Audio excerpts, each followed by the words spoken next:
Hay un momento en la vida financiera de casi cualquier persona en que todo empieza a desmoronarse. No es dramático, no hay una alarma que suene, no hay una señal de neón que diga, aquí comienza el problema. Es silencioso, es gradual, es invisible para quien lo está viviendo. Y cuando finalmente lo notan, ya llevan meses, a veces años, caminando hacia el borde sin saberlo. ¿Cuándo fue la última vez que revisaste tus finanzas de verdad? No de forma rápida, no una mirada al saldo antes de hacer una compra, sino una revisión honesta, fría, sin excusas. La mayoría nunca lo hace, y eso no es un dato menor. La mayor parte del caos financiero no nace de una gran decisión equivocada, no nace de perder un trabajo de repente, ni de una emergencia médica devastadora, ni de un fraude. Esas cosas existen y son difíciles, claro, pero el caos del que vamos a hablar hoy es distinto. Es el caos ordinario, el que construyes tú mismo, despacio, sin darte cuenta, con decisiones que parecen razonables en el momento. Es el caos que se construye en el silencio del día a día. Piensa en esto. ¿Cuántas veces has llegado a fin de mes sin entender muy bien a dónde fue el dinero? ¿Cuántas veces has dicho, este mes no gasté nada raro, y aún así, el saldo está en cero, o peor, en negativo? ¿Cuántas veces has aplazado una conversación seria sobre tus finanzas porque simplemente no querías ver lo que ibas a encontrar? Ese aplazamiento, esa pequeña evasión cotidiana, ese es el verdadero punto de quiebre. No el resultado, sino la actitud que lo hace posible. Vamos a entender cómo funciona esto en la práctica. Imagina una tubería que tiene una grieta pequeña. No es una rotura grande, no hay una inundación visible. Solo hay una gotera, un chorrito fino que cae constante. Si no la ves, si no la buscas, el agua sigue cayendo. Un día, un mes, un año. Y cuando finalmente revisas, descubres que hay humedad en las paredes, que el piso está dañado, que el problema que podría haberse resuelto con silicona y 10 minutos ahora requiere obra mayor.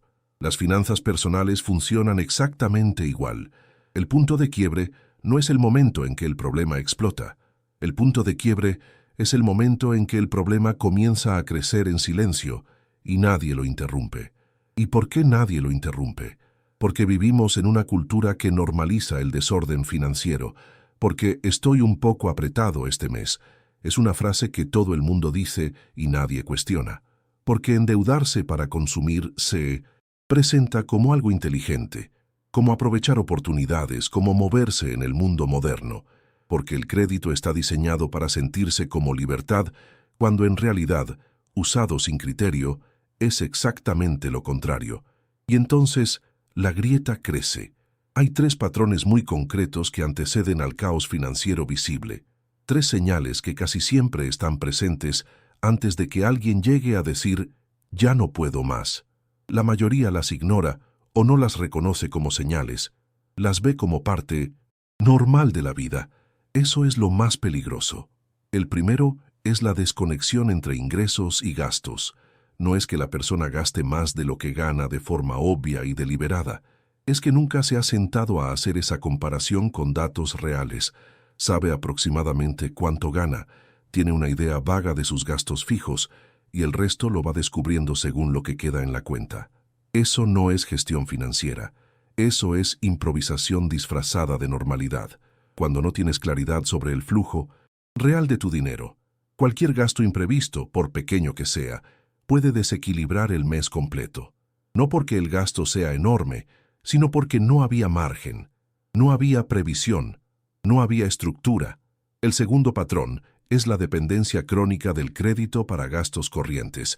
Y aquí quiero ser muy específico, porque hay una diferencia enorme entre usar el crédito como herramienta estratégica y usarlo como oxígeno.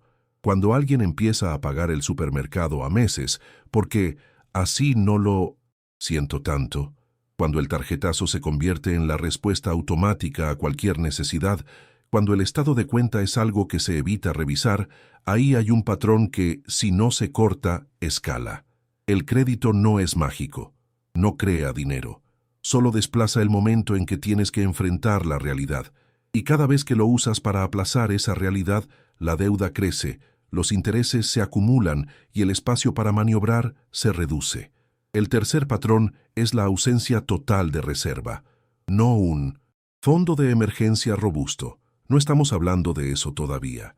Hablo de cero, de que si el carro falla mañana, si hay un gasto médico, si el trabajo da un tropiezo, no hay nada, ningún colchón, ningún margen. Vivir sin ninguna reserva no es solo un problema práctico, es también un estado mental que genera decisiones de mala calidad de forma constante. Cuando no tienes margen, actúas desde el miedo, desde la urgencia, desde la escasez. Y las decisiones tomadas desde ahí raramente son las correctas. Si identificas alguno de estos tres patrones en tu vida, no es el momento del catastrofismo, es el momento de la conciencia, porque la conciencia es siempre el primer paso real. Si en este momento estás pensando que todo esto tiene sentido, pero que tu caso es más complicado, que hay factores externos, que el sistema está en tu contra, que el sueldo no alcanza, que la inflación no ayuda, escúchame, todo eso puede ser verdad y al mismo tiempo no ser la razón principal. Los factores externos son reales. La dificultad económica es real, pero la respuesta a esa dificultad, la forma en que navegas dentro de esas limitaciones, eso sí depende de ti. El caos financiero tiene dos ingredientes fundamentales: circunstancias y comportamiento. Las circunstancias a veces no puedes controlarlas, el comportamiento siempre puedes trabajarlo, y hay una creencia muy extendida que dice que el problema es de ingresos, que si ganaras más, todo se resolvería. Es una idea seductora porque desplaza la responsabilidad hacia afuera. Si el problema es el ingreso, la solución está afuera. Entonces no tienes que cambiar nada de lo que haces, pero los estudios de comportamiento financiero y, más importante, la experiencia real de millones de personas muestran otra cosa. Muestran que cuando alguien que gasta sin estructura de repente gana más, el gasto sube al mismo ritmo o más rápido. El patrón no cambia por la cifra, cambia cuando cambia la mentalidad. Si no sabes a dónde va tu dinero, con el ingreso que tienes hoy, tampoco lo sabrás con el doble. Si en mentalidad de valor hay algo que repetimos, es esto. No se trata de cuánto ganas, se trata de cómo piensas sobre lo que tienes. Ese cambio de perspectiva es lo que separa a quienes construyen algo de quienes siguen corriendo sin avanzar. Entonces, ¿qué se puede hacer de forma concreta y realista? Lo primero, y más importante, es parar. No metafóricamente, literalmente, parar y mirar. Dedicar tiempo, 1 hora, 2 horas, a revisar con datos reales qué entra y qué sale. No estimaciones, no sensaciones, números.